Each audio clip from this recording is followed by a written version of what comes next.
அனைவருக்கும் வணக்கம். நம்ம ப்ரோலிட்டிக் லீடர்ஸ் குழு சார்பாக பல சட்ட சம்பந்தப்பட்ட வீடியோக்களை பதிவிட்டு வருகிறாங்க. அதுல மிக முக்கியமா ஒரு செக்மெண்ட்டை தொடங்க போறோம். அதுதான் இந்த நூல் அறிமுகம் அப்படின்னு சொல்லக்கூடிய இந்த செக்மெண்ட்.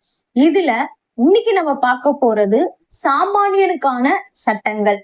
இந்த தலைப்பை பார்க்கும் போதே உங்களுக்கு எல்லாருக்குமே ஆர்வமா இருக்கும். ஒரு சாமானியனுக்கு சட்டம் எந்த அளவுக்கு தேவை, அவனுக்கு எந்த அளவுக்கு ஈஸியா சொல்லி தர முடியும் அப்படிங்கறதுதான் இந்த வீடியோவின் வாயிலாக நம்ம தெரிஞ்சுக்க போறோம். வாங்க வீடியோக்கு போகலாம். அதுக்கு முன்னாடி இந்த சேனலுக்கு நீங்க புதுசு அப்படின்னாலோ, சட்டம் சம்பந்தப்பட்ட விஷயங்கள் நீங்க தெரிஞ்சுக்கணும்னு விரும்பினாலோ, கீழே இருக்க சப்ஸ்கிரைப் பட்டனும் கூடவே பெல் ஐக்கானும் கிளிக் பண்ணுங்க. அப்பதான் நாங்க போடுற வீடியோஸ் உடனுக்குடன் உங்களை வந்து சேரும். சரி, வாங்க வீடியோக்குள்ள போலாம். நீங்க பணிகளை விரைவா முடிக்கணும்னு அவசரமா போயிட்டு இருக்கீங்க. அப்ப திடீர்னு உங்களை போலீஸ் கைது செய்யறாரு. இந்த நிலையில நீங்க எப்படி அதுக்கு பதில் அளிப்பீங்க? அவர் அந்த மாதிரி உங்களை கைது செய்யலாமா? உங்களை எட்டு போய் சிறையில அடைக்கிறாரு. இந்த மாதிரி சிறையில அடைக்க முடியுமா? சிறையில அடைச்ச பிறகு என்ன மாதிரியான நடைமுறைகள் நடைபெறும்? இதெல்லாம் உங்களுக்கு தெரியுமா? இதெல்லாம் தெரிஞ்சுக்கணும்னா சாமானியனுக்கான சட்டங்கள் அப்படின்னு வழக்கறிஞர் தா. ராமலிங்கம் அவர்கள் ஒரு நூலை இயற்றிருக்காரு. சோ இந்த நூலை நம்ம படிச்சோம்னா ஒரு சாமானியன் இந்த மாதிரியான சட்டங்களை தெரிஞ்சிருந்தா இந்த சமூகத்துல காலத்தை ஓட்ட முடியும் அப்படின்னு சொல்லியிருக்காரு. என்ன இப்படி சொல்றீங்களே அப்படின்னு கேட்டீங்கன்னா, ஆமாங்க, ignorance of law is not excusable. எனக்கு சட்டம் தெரியாது அப்படின்னு நான் கேட்டேன்னா அது மன்னிப்பு அளிக்கவே மாட்டாங்க. ஏன்னா எல்லா மனுஷனுக்குமே ஒரு மனுஷனா பிறந்துட்டாலே அந்த நாட்டினுடைய சட்டம் அவங்களுக்கு தெரிஞ்சிருக்கணும் அப்படிங்கிறது தான் நம்மளுடைய சட்டத்தினுடைய அடிப்படை கோட்பாடு. எளிமையான வகையில அழகான விதத்துல ஒரு சாமானியனுக்கு என்ன மாதிரியான சட்டங்கள் எல்லாம் தெரிஞ்சிருக்கணுமோ எல்லாத்தையுமே வெறும் 11 தலைப்புகள்ல அழகா கொண்டு வந்திருக்காரு இந்த நூலாசிரியர். நம்ம பிரிட்டிஷ் காலத்துக்கு முன்னாடி யார் உங்களை ஆட்சி செஞ்சான்னா எல்லாரும் சொல்லுவோம் மனுநீதி சோழனும் பாண்டிய மன்னனும் அப்படின்னு. ஏன்னா அவங்க 2 பேருடைய கதை தானங்க நம்மளுக்கு தெரியும். ஆனா பிரிட்டிஷ் காலத்துக்கு அப்புறம் அப்படின்னு கேட்டோம்னா அதே பிரிட்டிஷ் சொன்ன அதே சட்டங்களை அவங்க சொல்ற நடைமுறைகள்லயேதான் நம்ம ஃபாலோ பண்ணிட்டு வரோம். அப்ப அந்த நடைமுறைய தெரிஞ்சுக்கிறதுக்கு நிறைய சிக்கல் இருக்குல்ல, அந்த சிக்கலை தீர்க்கறதுக்கு தாங்க இந்த புக்கு. நூலாசிரியர் சொல்றாரு, ஒரு சட்டம் அப்படிங்கிறது எப்படி இயற்றப்பட்டிருக்கணும் அப்படின்னா, இன்னைக்கு இந்த குற்றம் இந்த மனுஷன் செய்வான் அப்படின்னு யோசிச்சு கிடையாது, நாளைக்கு இதே மனுஷன் எப்படி மாறுவான் அப்படின்னு யோசிச்சு ஒரு தொலைநோக்கு சிந்தனையோட தான் ஒரு சட்டம் அப்படிங்கிறது இயற்றப்பட வேணும்னு அழகா சொல்லியிருக்காரு. அவரை கொலை பண்றவருக்கும் கொலை பண்றதுக்கு முயற்சி பண்றவருக்கும் ஒரே விதமான தண்டனையை கொடுக்க முடியுமா? நிச்சயமா கிடையாது இல்லையா? சோ இததான் சட்டத்துல காக்னிசபிள் அண்ட் நான் காக்னிசபிள் அஃபென்ஸ் அப்படின்னு பிரிச்சிருக்காங்க. சோ காக்னிசபிள் அஃபென்ஸ் அப்படின்னும் பொழுது அது மிக கொடூரமான குற்றமா இருக்கும். நான் காக்னிசபிள் அஃபென்ஸ் அப்படின்னும் போது அது ஒரு சாதாரணமான குற்றமா இருக்கும். சோ சாதாரண குற்றத்துக்கு பிடி வாரண்ட் இல்லாம அரெஸ்ட் பண்ண முடியாது. ஆனா கொடூரமான குற்றத்துக்கு பிடி வாரண்டோட மட்டும்தான் ஒரு காவல்துறையினர் உங்களை கைது செய்ய முடியும். சில சமயங்கள்ல நான் காக்னிசபிள் அண்ட் பெயிலபிள் அஃபென்ஸ கூட நம்ம வாரண்ட் இல்லாம அரெஸ்ட் பண்ண முடியும். உதாரணத்துக்கு ஒரு நபர் இன்னொரு நபரை கொலை செய்யறதுக்காக துரத்தி ஓடிக்கிட்டு இருக்காரு. இப்ப நான் வாரண்ட் இருந்தாதான் அவர் அரெஸ்ட் பண்ணுவேன் அப்படின்னு நான் சொல்ல முடியுமானா நிச்சயமா ஒரு காவல்துறையினரால சொல்ல முடியாது. அந்த குற்றத்தை தடுத்தே ஆகணும். இந்த சூழ்நிலையில அவர் வாரண்ட் இல்லாமலே அவரை அரெஸ்ட் பண்ண முடியும். பிணையாணை இல்லாமல் கைது செய்யக்கூடிய குற்றம் காக்னிசபிள் அஃபென்ஸ் சொல்லக்கூடிய இதுக்கு ஒரு பெரிய பட்டியலே இட்டு இருக்காரு. ஆனா 4 விஷயங்களை மட்டும் நம்ம தெரிஞ்சுப்போம். போலீஸோ வருமானத்துறையினர் போலவோ ஒரு வேடமிட்டு ஒரு நபர் ஏமாத்துறாங்க அப்படின்னா அது காக்னிசபிள் அஃபென்ஸா கன்சிடர் பண்ணப்படும். புகலிடம் யாருக்கு வழங்குறாங்கன்னா குற்றம் சாட்டப்பட்டவருக்கோ இல்ல குற்றவாளிக்கோ வழங்குறாங்க அப்படின்னா அதுவும் காக்னிசபிள் அஃபென்ஸ். கள்ள நோட்டு தயாரிக்கிறது, கள்ள நோட்டு மிஷினை வைக்கிறது, பாதுகாக்கிறது, இது எல்லாமே cognizable offence. Negligent and rash driving இதுவும் காக்னிசபிள் அஃபென்ஸ்.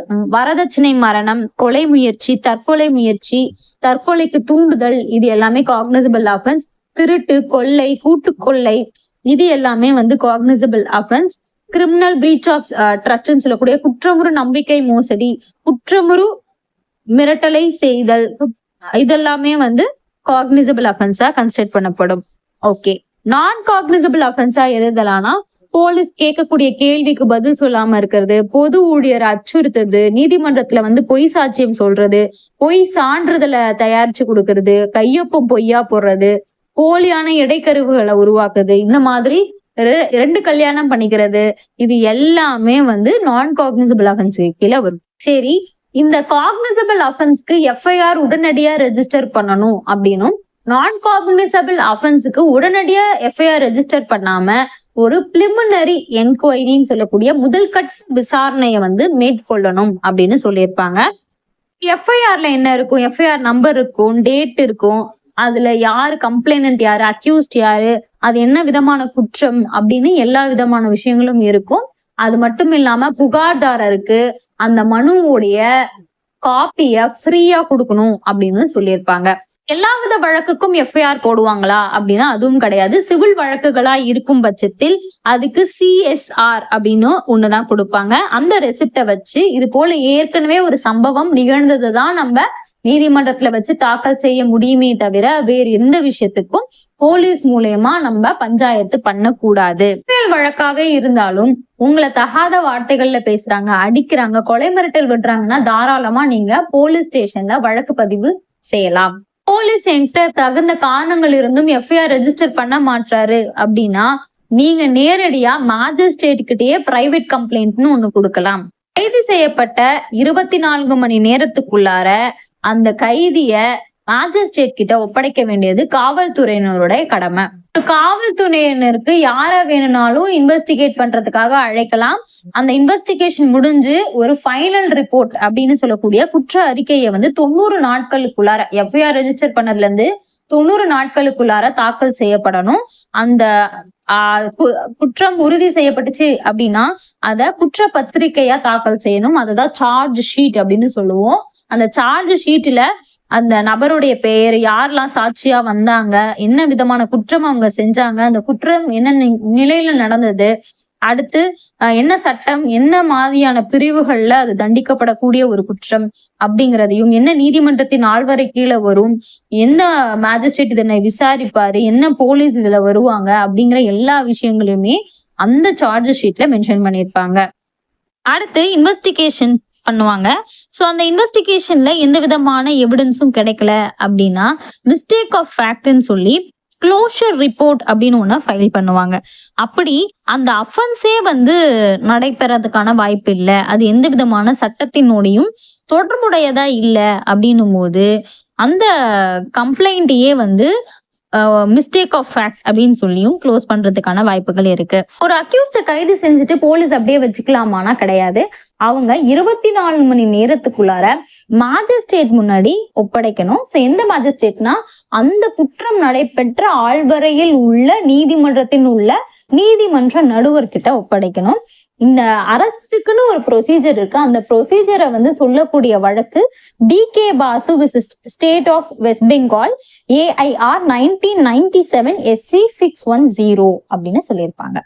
கொலையின் கொடியாரை வேந்து உறுத்தல் பைங்கூழ் களைக்கட்டு அதனோடு நேர். இந்த குறள்ல வள்ளுவர் பயிர் இருக்கு இல்லையா, அந்த பயிருக்கு இடையே வளரக்கூடிய இந்த களை செடிகளை எப்படி ஒரு விவசாயி பிச்சு எறிகிறாரோ அது போல மக்களிடையே இருக்கக்கூடிய தீய எண்ணம் உடையவர்களை, தீய செயல்களை செய்யக்கூடிய நபர்களை சாதாரண நல்ல மக்களிடையே இருந்து பிரிச்சு எடுக்கிறது ஒரு சட்டத்தினுடைய கடமை. அதை செய்யறதுக்காக தான் காவல்துறையினரும் அவர்களுக்கு அதிகாரங்களும் கடமைகளும் வழங்கப்பட்டிருக்கு அப்படின்னு சொல்லியிருக்காரு. ஒருத்தவங்க குற்றம் செஞ்சாங்க அப்படின்னா மட்டும்தான் அவங்களை கைது செய்ய முடியுமா அப்படின்னு கிடையாது. ஒருத்தவங்க குற்றம் செய்ய போறாங்க அப்படின்னு போலீஸ்க்கு ஒரு தகவல் கிடைச்சாலே அவங்கள கைது செய்யலாம். அதன் பேர் தடுப்பு காவல் அப்படின்னு சொல்லுவாங்க, பிரிவென்டிவ் டிடென்ஷன். இதுல சில குழுக்களாவே இருந்து அவங்க இந்த மாதிரி ஒரு இடத்துல போய் சண்டை போடுறது, இந்த மாதிரியான விஷயங்களை தொடர்ச்சியா செய்யக்கூடிய நபர்களையும் அவங்களுடைய பேர் விவரங்கள் எல்லாத்தையுமே வாங்கி வச்சுக்கிட்டு இது மாதிரியான சந்தேக கேஸ் ஏதாவது இருந்ததுன்னா அவங்கள அழைப்பாங்க. இது இல்லாம அரசியல் கட்சிக்காரவங்க யாராவது சாலை மறியல், ரயில் மறியல் எல்லாம் செய்யறாங்கன்னா அவங்களையும் இந்த மாதிரியான தடுப்பு காவல்ல அடைக்கிறதுக்கான வாய்ப்புகள் இருக்கிறது. காவல்துறையினர் அத்துமீறல்கள் அப்படின்னு பல செய்திகளை பார்த்துட்டு வரும். நிறைய கஸ்டடியல் டெத் இருந்துகிட்டு இருக்கு. இதெல்லாம் போக்குற வகையில அரெஸ்ட் எப்படி பண்ணணும் அப்படிங்கிற ப்ரொசீஜரை DK Basu versus state of West Bengal அப்படிங்கிற வழக்குல சொல்லியிருக்காங்க. நம்ம ஏற்கனவே தெரிஞ்சுக்கிட்டோம். ஆனா அதுல என்ன சொல்லியிருக்காங்க அப்படின்னா, எதுக்காக உங்களை அரெஸ்ட் பண்றோம் அப்படின்றத போலீஸ் உங்ககிட்ட சொல்லணும். உங்களை 24 மணி நேரத்துக்குள்ளார எந்த குற்றவியல் நடுவர் ஆள்வரை வருதோ அந்த குற்றவியல் நடுவர் முன்னாடி உங்களை கொண்டு போகணும். அடுத்து எந்த விதமான துன்புறுத்தலும் உங்களை செய்யக்கூடாது. காவல்துறையினர் சொல்வதை சாட்சியமா எடுத்துக்க மாட்டாங்க. அதனால காவல்துறையினர் உங்களை கட்டுப்படுத்தி ஏதாவது ஒரு வாக்குமூலம் வாங்கினாங்கனாலோ இல்ல ஒரு விஷயத்த சொல்ல சொன்னாங்கனாலோ அத அவங்க வெளியிடக்கூடாது. அதே சமயம் அதை சாட்சியமாவும் பயன்படுத்தவும் முடியாது. இது மட்டும் இல்லாமல் உச்சநீதிமன்றம் சில வழிமுறைகளையும் இங்க சொல்லியிருக்காங்க.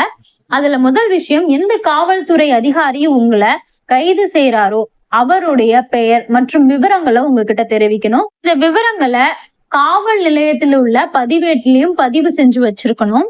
கைது செய்யும் போது காவல்துறையினர் மெமோ ஆஃப் அரெஸ்ட் அப்படின்னு சொல்லக்கூடிய கைது குறிப்பை வந்து ரெடி பண்ணணும்.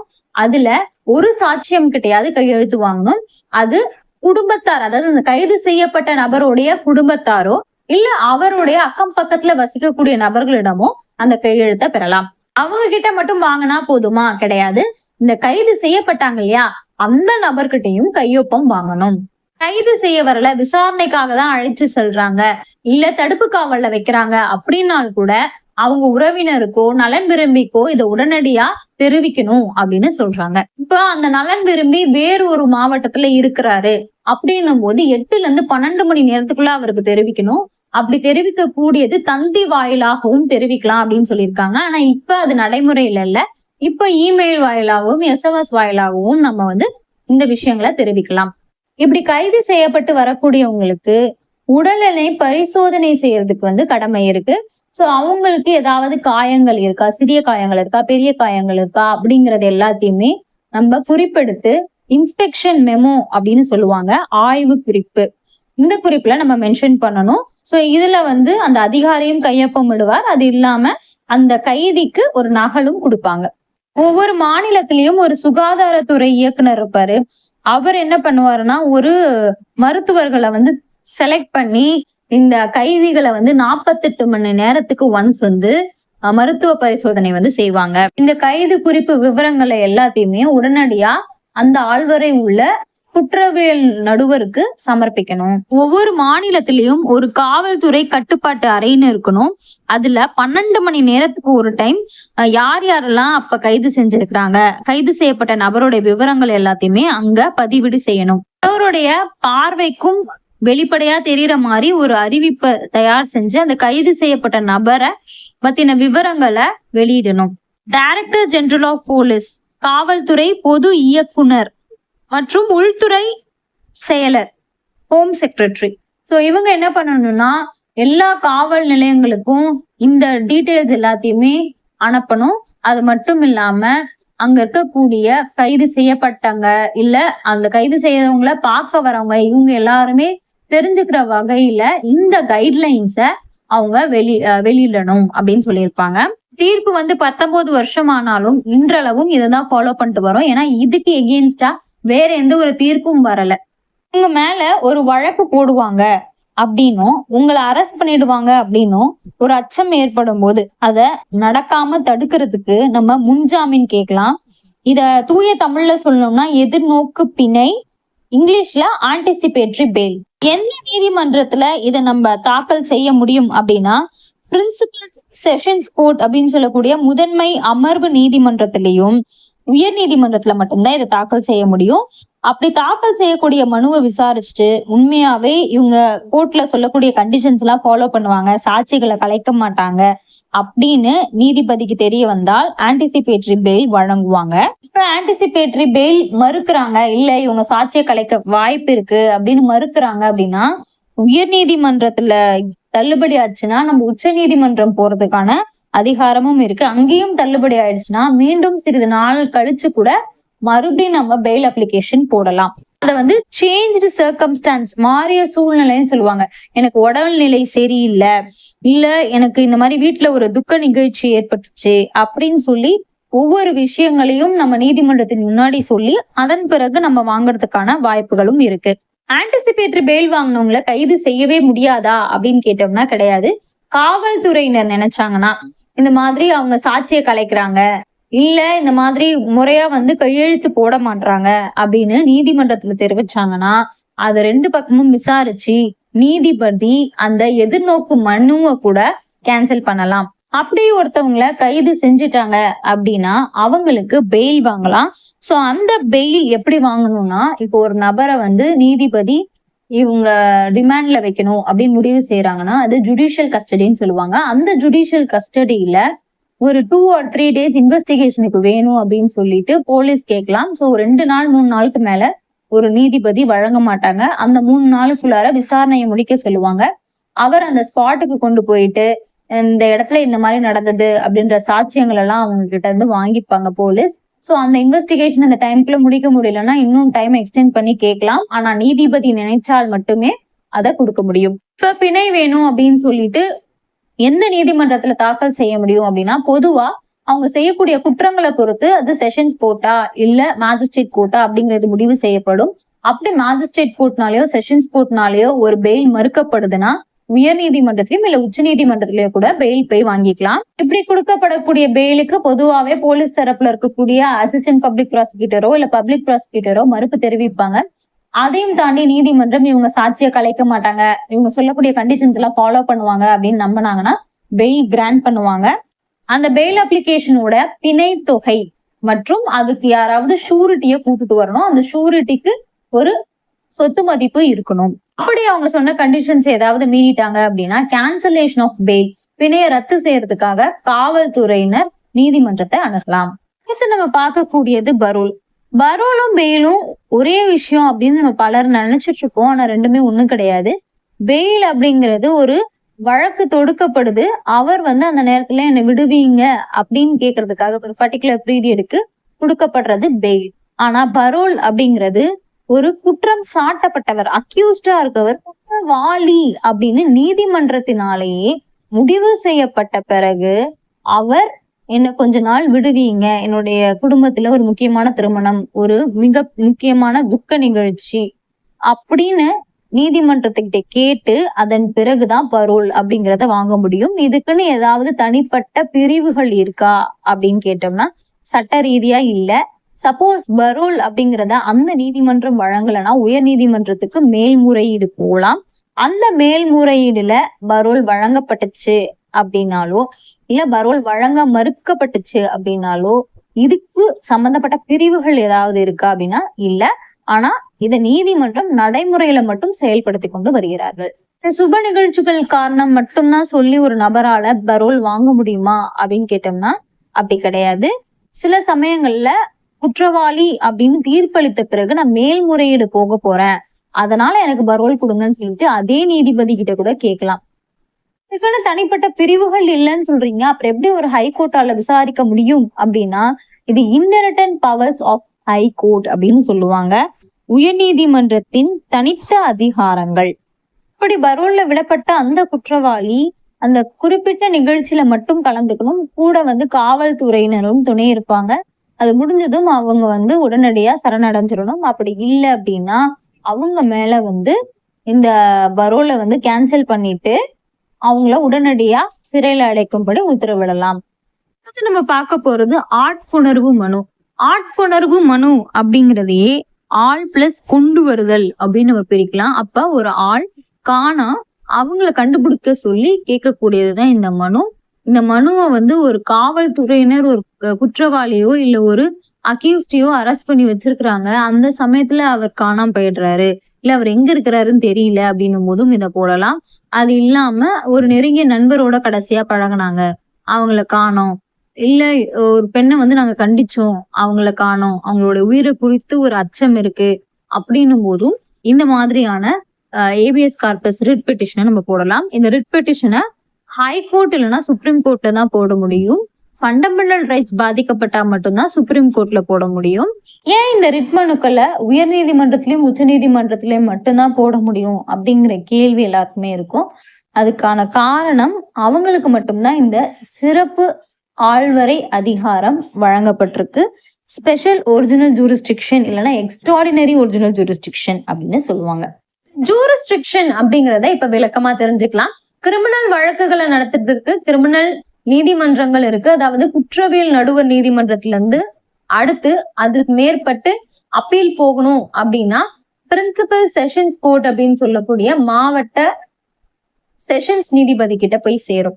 அதுக்கு பிறகு மேல்முறையீடு போகணும்னா உயர் நீதிமன்றத்துக்கு போகலாம். அதையும் தாண்டி மேல்முறையீடு போகணும்னா உச்ச நீதிமன்றத்துக்கு போகலாம்.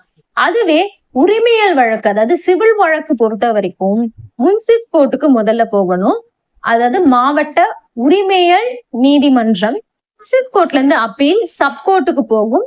சப் கோர்ட்ல இருந்து அப்பீல் டிஸ்ட்ரிக்ட் கோர்ட்டுக்கு போகும். நீதிமன்றம் உச்ச நீதிமன்றம். சரி, இப்ப ஒரு வழக்கு நான் தாக்கல் செய்யணும் அப்படின்னா நான் என்னுடைய இஷ்டத்துக்கு தாக்கல் செய்ய முடியாது. எந்த மாநிலத்துல அந்த குற்றம் நடைபெற்றுச்சோ அந்த மாநிலத்துல இருக்கக்கூடிய அந்த மாவட்டத்துல இருக்கக்கூடிய ஒரு நீதிமன்றத்துலதான் நான் அந்த வழக்கை தாக்கல் செய்ய முடியும். அப்ப எந்த குற்றத்துக்கு எந்த நீதிமன்றம் அப்படின்னு இருக்கும் குற்றவியல் வழக்குகளை பொறுத்த வரைக்கும். அப்ப சிறிய குற்றங்களா 3 வருடத்துக்கு உட்பட்டு இருக்கக்கூடிய குற்றங்கள் அப்படின்னா மேஜிஸ்ட்ரேட் கோர்ட்லயும், அதுக்கு மேற்பட்டு இருக்கக்கூடிய குற்றமா இருந்துச்சுன்னா செஷன்ஸ் கோர்ட் வழக்கு தாக்கல் செய்யப்பட வேண்டும். ஓகே, இப்ப இதை யார் தாக்கல் செய்வாங்க அப்படின்னா போலீஸ் தான் ஸ்டேட் மூலமா வழக்கு தாக்கல் செய்யப்படும். அதன் பிறகுதான் எந்த நீதிமன்றம் அப்படிங்கறது அக்யூஸ்டுக்கு தெரிய வரும். சரி, இப்ப அதுவே உரிமையல் வழக்கு அப்படின்னா அது எந்த இடத்துல அந்த சொத்து இருக்கு அப்படின்னு பார்க்கணும். அந்த சொத்து இருக்கக்கூடிய அந்த இடத்துல இருக்கக்கூடிய எந்த நீதிமன்றத்துக்கு வரும் அப்படின்னு முடிவு பண்ணும்போது பெகுனரி ஜூரிஸ்டிக்ஷன் ஒண்ணு சொல்லுவாங்க. நம்ம எந்த மாவட்டம் அப்படின்றத முடிவு செய்யறது டெரிட்டோரியல் ஜூரிஸ்டிக்ஷன். பெகுனரி ஜூரிஸ்டிக்ஷன்ன்றது எந்த அளவுக்கு பண மதிப்பு உடையதா இருக்கு அந்த சொத்து அப்படின்னு பாக்கணும். சொத்து 1 லட்சம் ரூபாய்க்கு கம்மியா இருக்கு இல்ல 1 லட்சம் ரூபாய் வரைக்கும் இருக்கு அப்படின்னா அப்போ நம்ம முனிசிப் கோர்ட்ல வழக்கு தாக்கல் செய்யலாம். 1 லட்சம் ரூபாயில இருந்து 10 லட்சம் ரூபாய்க்கு உட்பட்டு இருக்கு அப்படின்னா அப்ப நம்ம சப் கோர்ட்ல தாக்கல் செய்யலாம், சார்பு நீதிமன்றம். 10 லட்சம் ரூபாய்க்கு மேற்பட்டு இருக்கு அப்படின்னும் போது அது மாவட்ட முதன்மை நீதிமன்றம் விசாரிப்பாங்க. உயர் நீதிமன்றத்துக்கோ உச்ச நீதிமன்றத்துக்கோ அணுகிறதுக்கான உரிமையும் உங்களுக்கு இருக்கு அப்படிங்கறத நம்ம தெரிஞ்சுக்கிட்டோம். இப்ப இந்த உயர் நீதிமன்றம் இந்த மாநிலத்துல இருக்கு அப்படின்னும் போது அந்த மாநிலத்துல வச்சுதான் நம்ம விசாரிக்க முடியும் அப்படிங்கிற ஒரு கண்டிஷன் இருக்கும். ஆனா சில சமயங்கள்ல சில வழக்குகள்ல வேற மாநிலம் கூட நம்மளுடைய மாநிலத்தோட வழக்க விசாரிக்கிறாங்க. இது எப்படி அப்படின்ற ஒரு கேள்வி நம்மளுக்கு வரும். இதுக்கு உச்ச நீதிமன்றத்துல ஒரு மனு போடணும். அதாவது இந்த மாநிலத்துல இருக்கக்கூடிய உயர் நீதிமன்றத்திலே இந்த வழக்க விசாரிச்சா நியாயம் கிடைக்கிறதுக்கான வாய்ப்பு இல்லை. ஏன்னா அந்த மாநிலம் சம்பந்தப்பட்ட வழக்கா இருக்கு. அதனால இத வேறு ஒரு மாநிலம் விசாரிச்சா சரியா இருக்கும் அப்படின்ற ஒரு மனுவை நம்ம உச்ச நீதிமன்றத்துல போடணும். உச்ச நீதிமன்றம் அதை அனுமதிச்சால் மட்டுமே அந்த மாதிரி மாத்த முடியும். நீதிமன்றங்களுக்கு மட்டும் இல்ல, காவல் நிலையத்துக்கும் ஆள்வரை இருக்கு. இப்போ ஒரு காவல் நிலையம் விசாரிக்கணும்னா அந்த ஆள்வரையில அந்த குற்றம் நடைபெற்றுக்கணும் அப்படின்னு சொல்றாங்க. ஒரு காவல் நிலையத்துல 3 பிரிவு இருக்கிறதா சொல்றாங்க. ஒண்ணு லா அண்ட் ஆர்டர் அப்படின்னு சொல்றாரு. இன்னொரு பிரிவு என்னன்னா கிரைம் அப்படின்னு சொல்றாங்க.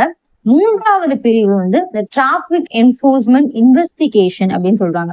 அதாவது சட்ட ஒழுங்கு பிரிவு 1, இன்னொன்னு குற்ற பிரிவு 1, இன்னொன்னு போக்குவரத்து பிரிவு. சோ இதுதான் இந்த பிரிவுகள்ல நம்ம எந்த இப்ப அடிதடி சண்டை இது மாதிரி நடக்கக்கூடிய விஷயங்களுக்கெல்லாம் நம்ம சட்ட ஒழுங்கு பிரிவுக்கு போய் கொடுக்கலாம். கொள்ளை, போலி ஆவணங்களை தயாரிக்கிறது இது மாதிரியான விஷயங்களுக்கு நம்ம குற்றப்பிரிவுல போய் கம்ப்ளைண்ட் கொடுக்கலாம்.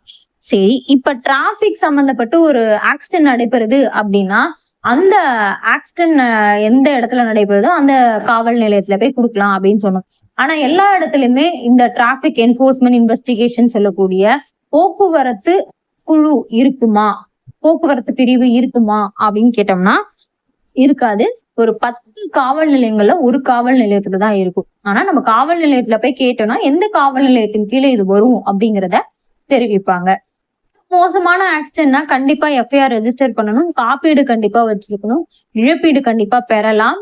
அப்படி இல்லாத ஒரு காவல் நிலையத்துல போய் ஒருத்தர் புகார் கொடுக்கணும், இல்ல இந்த மாதிரி ஆயிடுச்சு அப்படின்னு தெரிவிச்சாலும் அவங்க அதற்கான நடவடிக்கைகளை எடுத்து அதன் பிறகு அதை எந்த நீதிமன்றம் எந்த காவல் நிலையம் அதை பார்க்கணுமோ அந்த காவல் நிலையத்துக்கு ஃபார்வர்ட் பண்ணணும். எல்லாருக்குமே ஒரே வித தண்டனையை கொடுத்துட முடியுமா அப்படின்னு கேட்டோம்னா நிச்சயமா கிடையாது. 18 வயதுக்கு உட்பட்டு இருக்கக்கூடிய ஒரு குழந்தையா இருக்காங்க அப்படின்னும் போது அவங்கள அக்யூஸ்ட் அப்படின்ற வார்த்தையால குறிப்பிட மாட்டாங்க. சைல்ட் இன் கான்ஃபிளிக்ட் வித் லா அப்படின்னு சொல்லுவாங்க. அதாவது ஒரு குழந்தை சட்டத்துக்கு மீறி நடந்தது அப்படின்னு தான் எடுத்துக்கொள்ளணும் அப்படின்னு இருப்பாங்க. இதுல 18 வயதுக்கு உட்பட்டு இருக்கிற எல்லா குழந்தைகளையுமே வருவாங்க.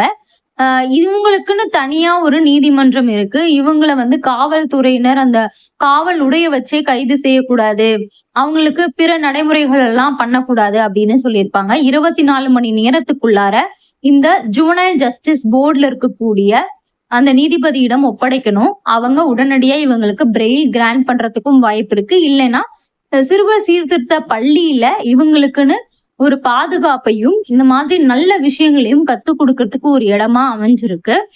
18 வயதுக்கு உட்பட்டு இருக்கவங்க பெரிய குற்றங்களே செஞ்சாலும் அது தப்பு கிடையாதா, இப்ப ரேப் எல்லாம் பண்றாங்களே அப்படின்னு உங்களுக்கு ஒரு சந்தேகம் வரலாம். இந்த டெல்லி மாணவி கேஸ் இருக்கு இல்லையா, சோ அவங்களுக்கு அந்த மாதிரி நடந்த பிறகு 2016ல ஒரு அமெண்ட்மெண்ட் கொண்டு வராங்க. அந்த அமெண்ட்மெண்ட் படி என்னன்னா 18 வயதுக்கு உட்பட்டு இருக்கக்கூடிய குழந்தைகளா இருந்தாலும் 16ல இருந்து 18 வயது வரைக்கும் அவங்கள மெச்சூரிட்டி மைண்டோட தான் இருக்காங்க. சோ இந்த மாதிரி ரேப் போன்ற பெரிய அஃபென்ஸ்களை செஞ்சிருக்காங்கன்னா 7 வருஷத்துக்கு மேல தண்டிக்கக்கூடிய ஒரு குற்றத்தை அவங்க செஞ்சிருக்காங்கன்னா அவங்களுக்கு நார்மலான இந்தியன் பீனல் கோட் இப்ப இருக்கக்கூடிய பிஎன்எஸ் படியான நடைமுறைகளை பின்பற்றலாம் அப்படின்னு ஒரு அமெண்ட்மெண்ட் கொண்டு வந்தாங்க. Juvenile justice care and protection act 2015 அப்படின்னு சொல்லுவாங்க. பறவை அப்படின்னு அழைக்கப்படக்கூடியது இந்த 14% தாங்க. இவங்க தான் அவங்களுடைய வழக்க அவங்களே நீதிமன்ற நடைமுறைகளை பின்பற்றி மிக சிறப்பா நடத்துறாங்க. அதனாலதான் அவங்களுக்கு இந்த பெயரும் வந்துச்சு. உங்களுடைய வழக்க நடத்தணும்னு நினைக்கும் போது நீங்க ஒரு பெட்டிஷன் ஃபைல் பண்ணணும், இல்லைன்னா பிளைண்ட் ஃபைல் பண்ணணும்னு சொல்லுவோம். சோ இத எந்த நடைமுறையில ஃபைல் பண்ணணும் அப்படின்னா முதல்ல உங்களுடைய விவரங்கள் எல்லாமே கொடுக்கணும். அடுத்து யார் மேல நீங்க வழக்கு போட போறீங்களோ அவங்களுடைய விவரங்கள் எல்லாமே கொடுக்கணும். அடுத்து அந்த எதுக்காக இந்த வழக்கு போடுறோம் அப்படிங்கறதெல்லாம் ப்ரேயரா நீட்டா போட்டுட்டு அதுக்கான கோர்ட் ஃபீஸை பே பண்ணிட்டு அப்புறம் சம்மன்ஸ் அனுப்புறதுக்காக அந்த ஸ்டாம்ப் டியூட்டி இதெல்லாம் கரெக்டா பே பண்ணி நீங்க ஒரு பிளைண்ட ஃபைல் பண்ணணும். அப்படி இல்லையா ஒரு பெட்டிஷனை ஃபைல் பண்ணணும். ஓகே, இது நடைபெறுது. அதன் பிறகு என்ன ஆகும்னா இந்த சம்மனோ நோட்டீஸோ அந்த எதிர்த்தரப்பு யாரோ அவங்களுக்கு போய் சேரும். நம்ம பொதுவா அக்னாலஜ்மெண்ட் கார்டோட தான் அனுப்புவோம். சோ அதை பெற்றுக்கொண்டாங்கன்னா ரிசீவ்ட் அப்படின்னும், அந்த இடத்த விட்டு அவங்க காலி செஞ்சுட்டாங்கன்னா வெக்கேட்டட் அப்படின்னும், நோ சச் அட்ரஸ் அந்த மாதிரி ஒரு அட்ரஸே இல்ல அப்படின்னும் போதோ, நோ சச் பர்சன் அந்த மாதிரி ஒரு பர்சனே இல்லாத பொழுதோ, அந்த பர்சன் இருந்துகிட்டே வாங்க மறுக்கிறாரு அப்படின்னும் போதோ ரெஃப்யூஸ்ட்னு மென்ஷன் பண்ணி கொடுப்பாங்க. அடுத்து அந்த பர்சன் இறந்து போயிட்டாங்கன்னா ரிப்போர்ட்டட் டெத் அப்படின்னு சொல்லுவாங்க. சோ இந்த மாதிரியான விஷயங்கள் எல்லாத்தையுமே அந்த கவர்லயே எழுதி நம்மளுக்கு கொடுப்பாங்க. அதை வாங்கிக்கிட்டு வரலனாலோ இல்ல வாங்க மறுத்தாலோ இல்ல பல முறை பல விதங்கள்ல நோட்டீஸ் அனுப்பியும் அவங்க வரல அப்படின்னாலோ பேப்பர் பப்ளிகேஷன் அப்படிங்கறத ஆர்டர் பண்ணுவாங்க. அந்த பேப்பர் பப்ளிகேஷன் பண்ணியும் அந்த பர்சன் வரல அப்படின்னா அவரை தோன்றா தரப்பினர் எக்ஸ்பார்ட்டி அப்படின்னு டிக்ளேர் பண்ணுவாங்க. எக்ஸ்பார்ட்டி ஆயிட்ட பிறகு திரும்ப நம்ம வழக்குள்ளேயே போக முடியாதா அப்படின்னு கிடையாது. செட்டசைட் பெட்டிஷன் ரத்து செய்ய சொல்லி ஒரு பெட்டிஷன் இருக்கு. அதை நம்ம ஃபைல் பண்ணி நம்ம உள்ள போகலாம். ஆனா அது வழக்க நீட்டிட்டு போகிற மாதிரியும் இருக்கும். அது கொஞ்சம் கஷ்டமான ப்ரொசீஜரும். வழக்குல ரொம்ப நாள் தாமதம் ஆயிடுது அப்படிங்கிற காரணத்தினால அதுக்கு என்ன காரணம் அப்படிங்கிறத நம்ம நீதிமன்றத்துக்கு சொல்லி அப்புறம் நம்ம அந்த பெட்டிஷனை அலோவ் பண்ண வைக்கலாம். சப்போஸ் அதை நீங்க அந்த நீதிமன்றத்துல உங்களுக்கு எகெயின்ஸ்டா ஆர்டர் வந்துருது அப்படின்னா நீங்க இதுக்கு சிவில் ரிவிஷன் பெட்டிஷன் தான் போடணும். சிவில் ரிவிஷன் பெட்டிஷனை நீங்க ஹைகோர்ட்ல போட்டு அதுக்கப்புறம் அங்க அலோவ் ஆயிடுச்சுன்னா அப்புறம் அந்த வழக்குக்குள்ளார நீங்க போயிடலாம். நீங்க நீதிமன்றத்துல வழக்கு தாக்கல் செஞ்சுட்டீங்க ஒரு வழக்கறிஞரை வச்சு அப்படின்னும் போது அதோட முடிஞ்சிடறது கிடையாது. நீங்க அந்த வழக்கை தொடர்ச்சியா ஃபாலோ பண்ணிக்கிட்டே வரணும். அது சிவில் வழக்குகள்னா நிறைய வாய்தா வரும். ஒவ்வொரு வாய்தாக்கும் நீங்க கோர்ட்டுக்கு போக வேண்டியது கிடையாது. ஆனா அது என்ன நிலையில இருக்கு அப்படிங்கறது தெரிஞ்சுக்கணும். உங்க வழக்கறிஞர் உங்களை கட்டாயமா நீங்க நீதிமன்றத்துக்கு வரணும் அப்படின்னு சொன்னார்னா அன்னைக்கு நீங்க போக வேண்டியது இருக்கும். இது இல்லாம கோர்ட் சர்வீசஸ்னு ஒரு ஆப் இருக்கு.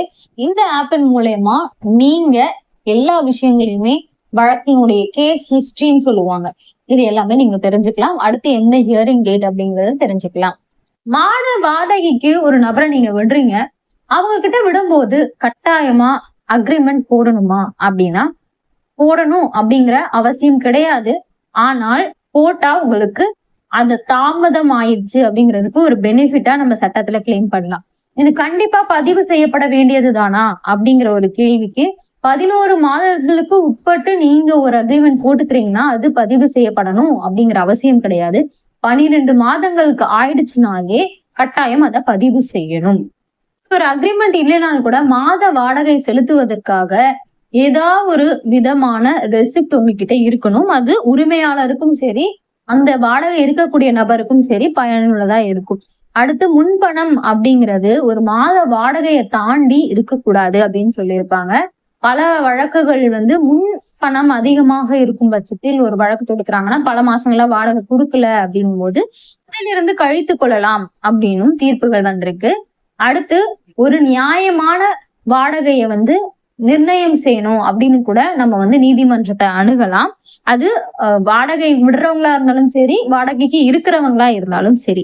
அடுத்து இப்போ அந்த வாடகைக்கு இருக்கவங்க ரெண்ட் நான் பே பண்ணணும்னு நினைக்கிறேன், ஆனா உரிமையாளர் அதை வாங்க மாட்டாரு அப்படின்னு சொல்லி நீதிமன்றத்துல வழக்கு தொடுத்து கூட நம்ம அந்த ரெண்ட்டை கோர்ட்லயே டெபாசிட் பண்ணலாம்.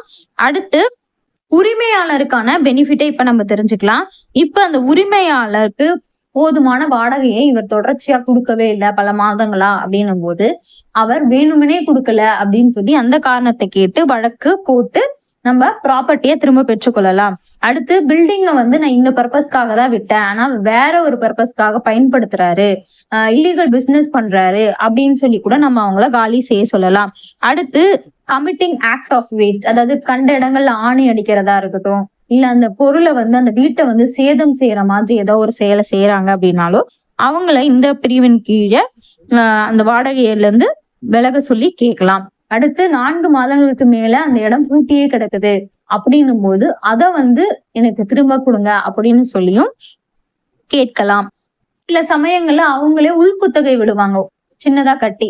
இது போன்ற விஷயங்களை செய்யறாங்க அப்படின்னும் போது அதுக்கு கண்டிப்பா உரிமையாளரோட ஒப்புதல் வேணும். அப்படி இல்லைன்னா அதையே ஒரு காரணமா சொல்லி அவங்கள வாடகை இருக்கிற இடத்துல இருந்து நீக்கம் செய்யலாம். பெட்டிஷன் ஃபார் ஓனர்ஸ் ஆக்குபேஷன் அப்படின்னு கூட சொல்லுவாங்க. அதாவது முதல்ல நான் அந்த இடத்துல இல்ல, அதனால வேற ஒருத்தவங்களுக்கு வாடகை விட்டுருந்தேன், இப்ப நான் அந்த இடத்துக்கு வரணும்னு நினைக்கிறேன், அதனால அவங்க காலி செய்யணும் அப்படிங்கிற ஒரு காரணத்தினால அதையுமே பெட்டிஷன் ஃபார் ஓனர்ஸ் ஆக்குபேஷன் கேட்டு நம்ம காலி செய்ய சொல்லலாம். ஒரு சாமானியனா இருந்தாலும் அவருக்கு சாதாரணமாவே என்னென்ன பிரச்சனைகள் வரக்கூடும், அப்படி வந்துச்சுன்னா அதுல இருந்து எப்படி தப்பிக்கிறதுன்னு ஒரு சட்ட நுணுக்கங்களை கையாளணும். அவர் என்னென்ன மாதிரியான சட்ட நடைமுறைகளை பின்பற்றினா அவருக்கு பிரச்சனை எதுவும் வராம தடுக்கலாம் இப்படிங்கிற எல்லா விஷயமே இந்த புத்தகத்துல இருக்கு. முடிஞ்சா இந்த புத்தகத்தை வாங்கி படிச்சு பாருங்க. நன்றி, வணக்கம்.